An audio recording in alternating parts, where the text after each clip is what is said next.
Surviving in the wild is not just a physical challenge, but also a fierce battle of wits between humans and nature. Today, we will follow two of the world's top survival experts, each with their own unique style, to see who can adapt better to the harshest conditions. Will it be the man who survives with intelligence, Ed Stafford, or the survival legend Bear Grylls who showcases superior skills? Let's find out.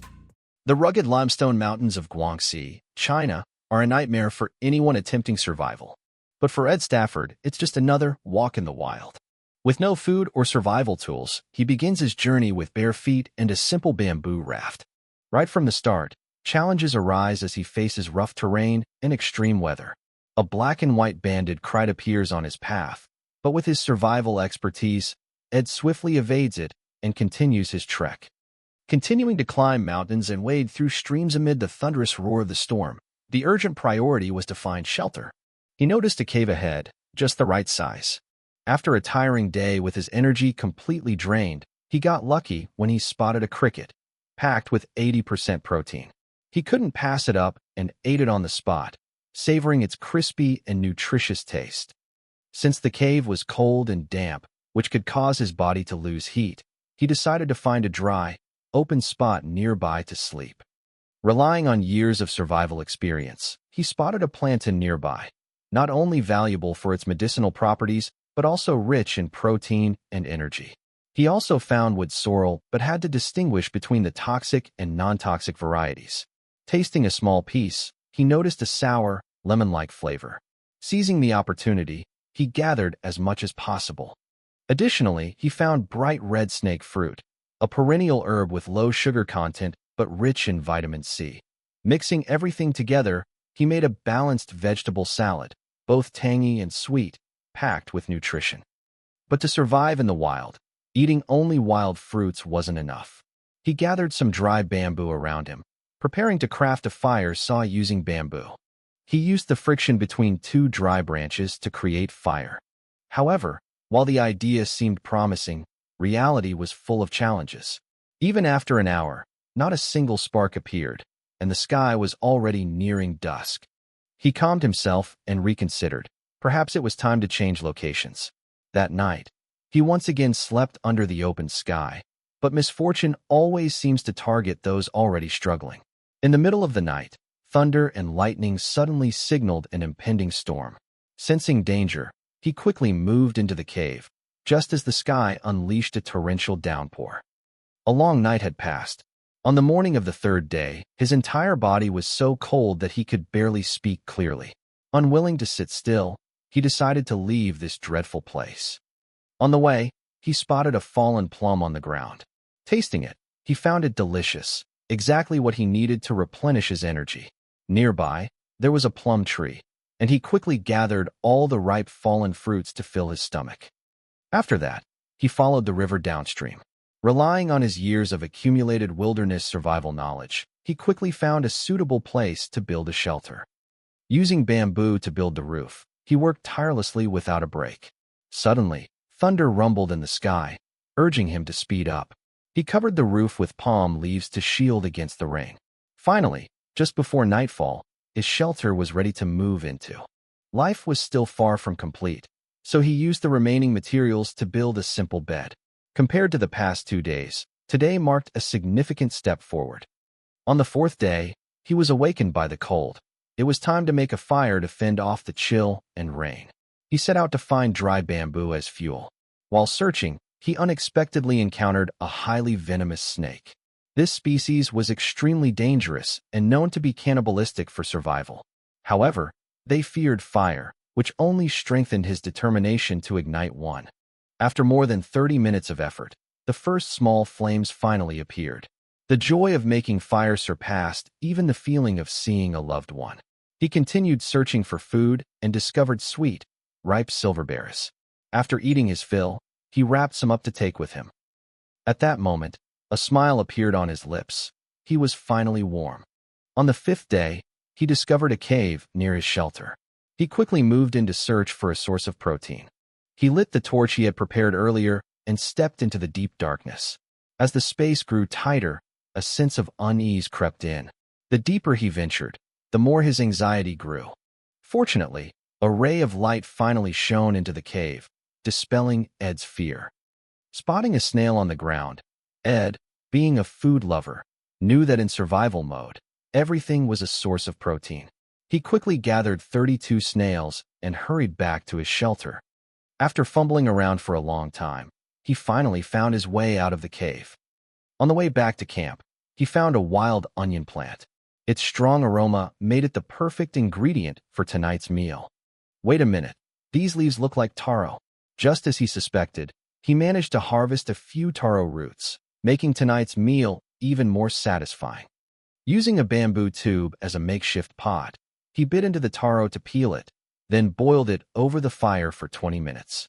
The color didn't look too bad. By nightfall, the delicious aroma spread throughout the camp. He filled his stomach with the flavorful dishes he had just prepared. This was probably the most lavish meal he had enjoyed in his 5 days of survival in the jungle. Ending a fulfilling 5th day, he slept soundly by the warm glow of the fire. Making it to the 9th day, he wanted to showcase his hunting skills and prepare a proper wild feast. However, after just a few steps, a heavy downpour began. Discovering a small stream, he caught a tiny freshwater prawn, then another. Stafford quickly filled both of his pouches, not even sparing a small crab that was watching nearby. Back at camp, he started a fire and cooked them into simple yet delicious grilled dishes. He skewered them on sticks and grilled them over the fire for 18 minutes. The only thing missing from this scene was a cold beer. He enjoyed his seafood feast with great satisfaction. The prawn meat was delicious and sweet. That night, he slept soundly. On the 10th day, before leaving, Ed restored the camp to its original state to avoid disturbing the surrounding ecosystem. Then, he packed his belongings and headed to the rendezvous point, marking the successful end of his survival journey. Next, let's follow another survival expert. Bear Grylls is known as a legendary explorer and survival expert. Today, he will take on the challenge of surviving on an island in Indonesia. With careful planning, Bear Grylls jumped from a height of 9,000 feet into the ocean. Thanks to his experience, he landed safely in the water. The first challenge here is the scorching heat due to the island's location near the equator, forcing him to find something for sun protection. Relying on years of survival experience, he quickly identified a type of coral that secretes a substance with SPF 50, which he used as natural sunscreen. Following the shoreline, he spotted some hermit crabs and planned to roast them as an appetizer. Bear sharpened a stick into a spear to begin his underwater hunt. Coral reefs are home to many marine creatures, providing an abundant source of food and nutrients. Bear encountered a sea cucumber, a creature that feeds on plankton. Though its appearance is unappealing, it is rich in protein. He quickly removed the innards and ate it raw without any preparation. The taste was quite horrible, almost like chewing on a rubber tire. Feeling unable to endure the taste, he decided to search for another food source. He discovered a fish hiding under the sand. It was a stingray, extremely dangerous with venomous barbs containing enzymes that destroy tissue. If accidentally stung, it could be life-threatening. With a strong swing of his arm, the prey was now secured on his spear. Bear returned to set up a shelter before nightfall. He chose a spot with a wide view, allowing him to keep an eye on the ocean while also taking advantage of the breeze to keep mosquitoes away. He began collecting driftwood to build a sturdy shelter that could withstand tropical storms. After completing the frame, he used palm leaves for the roof, preparing for any unexpected storms that might strike. He placed bamboo under the leaves to create a natural water reservoir in case of rain. As night fell, Bear quickly started a fire. He used dry coconut husk as tinder, and after rubbing it to make it fluffier, he easily ignited the fire. Finally, he could enjoy his meal. Bear placed the fish directly over the fire to grill, along with some crab claws roasting over the glowing embers. He began enjoying his seafood feast with crispy grilled crab claws and tender, protein-rich stingray meat. After filling his stomach, he drifted into a deep and restful sleep. The next morning, he jumped into the sea in search of breakfast and found a sea urchin. Sea urchins are very dangerous with sharp spines and venom that can cause paralysis. Bear carefully trims off the spines, cuts the sea urchin in half, removes the inedible organs, and keeps only the brown sea urchin roe. Even though it is very difficult to eat, he must make use of every food source to survive. After finishing breakfast, he gathers bamboo sticks and builds a tripod to attract fish using firelight at night, along with a spear to make hunting easier. At night, he used the firelight to attract fish and successfully caught a small stingray. This fish is very dangerous because it has venomous barbs on its tail, so it must be handled with extreme caution. Bear slowly enjoys his fresh dinner before going to sleep next to the warm fire. The next morning, he paddled to the nearby island on his homemade raft in search of food and fresh water. Venturing deeper into the forest, he discovered animal tracks, possibly from a wild boar. This awakened his hunting instincts. He planned to set up a snare trap and then drive the boar into it.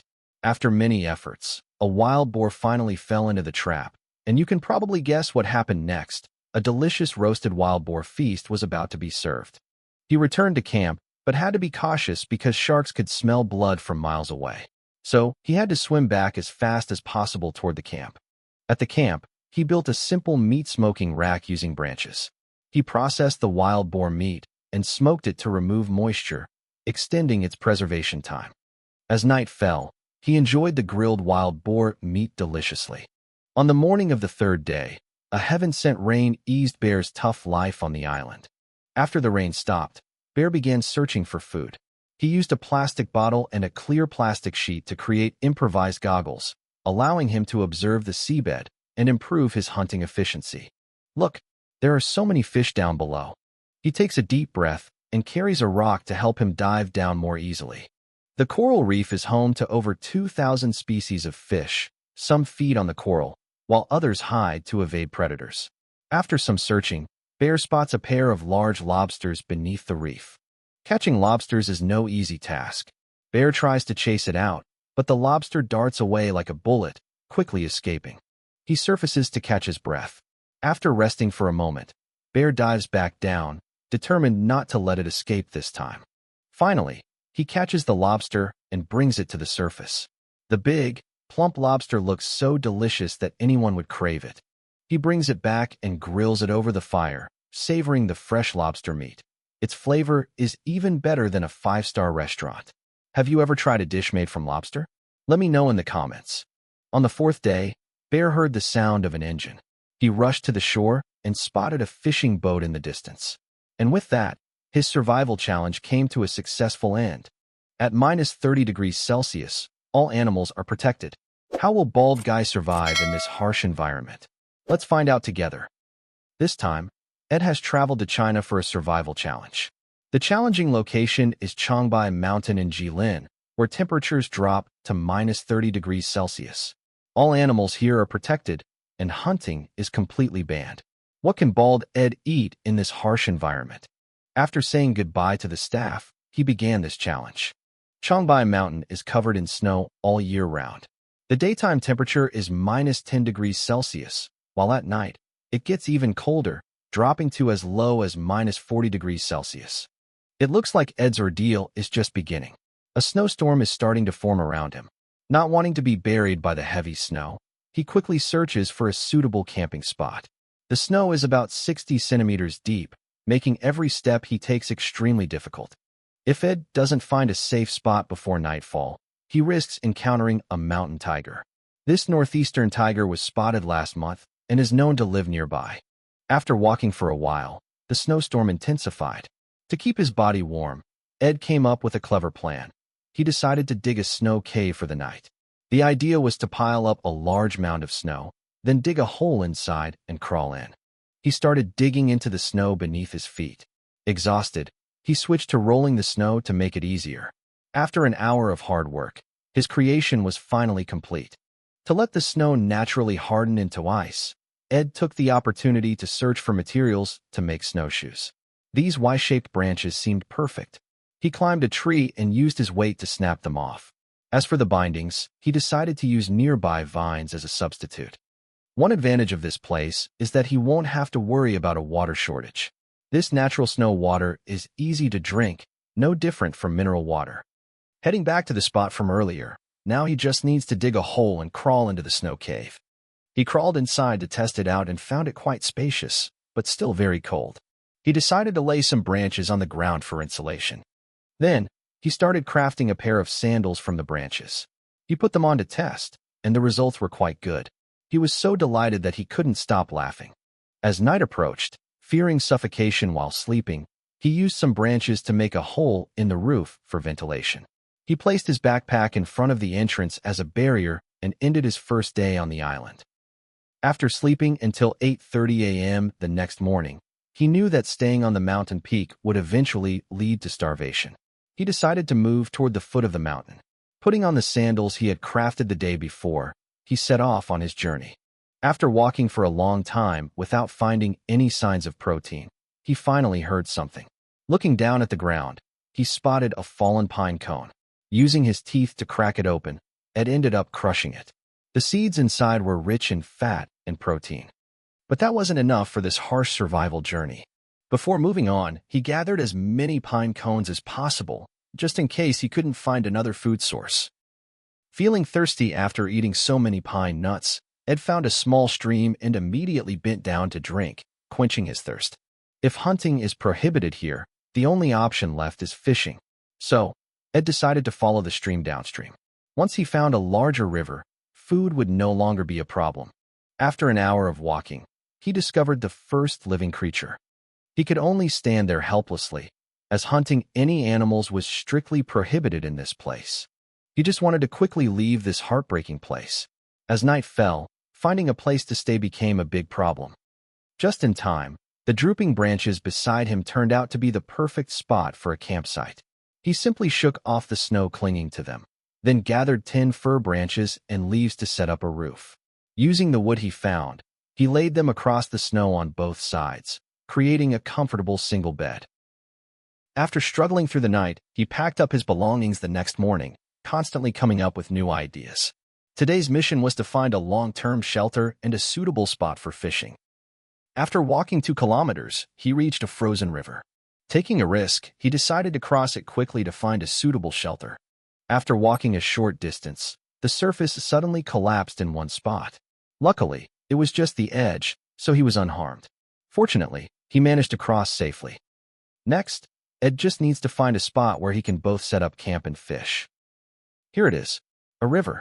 Based on his many years of survival experience, Ed determines that there must be fish here. The surrounding area is spacious, making it a perfect spot for long-term shelter. But the sun is setting, and the most urgent task now is to start a fire. Using all his strength, Ed gathered dry branches, stacked them neatly, and crafted a simple fire-starting tool. He frantically rubbed the stick, and soon, sparks appeared. Carefully, he moved the embers to the pile of straw he had prepared, but the straw was damp, and no flames appeared. But for Ed, this was just a normal challenge. He frantically rubbed the stick once more, and a small flame quickly ignited. However, as night had already begun to fall, there was no time to build a proper bed. He had no choice but to lie down next to the fire and sleep. It was now the 4th day, and Ed's mission today was to find a way to get food. It seemed that the only edible option was the fish in the river. He discovered that the ice had started to melt. Tapping it lightly with a stick, he noticed a layer of air underneath. This was not good news. Even drinking water required extreme caution. Ed had to lie flat on the ice and sip carefully. Continuing his search for a good fishing spot, Ed suddenly discovered otter tracks.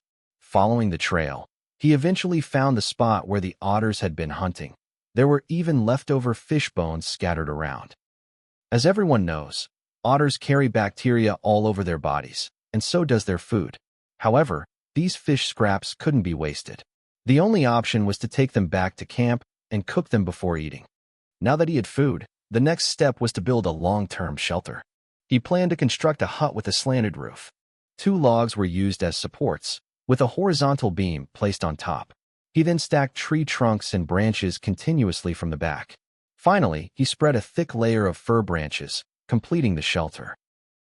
He immediately got to work.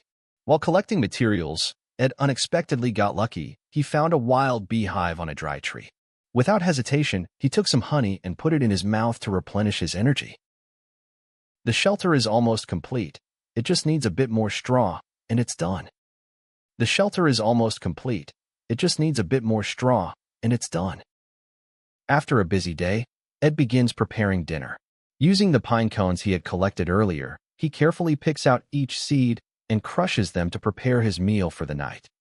15 minutes later, Ed's homemade pine nut cakes are ready. Golden, crispy, and delicious, they provide plenty of energy and protein. After eating well and drinking enough, it's time to lie down and sleep. On the 5th day, the plan for today is fishing.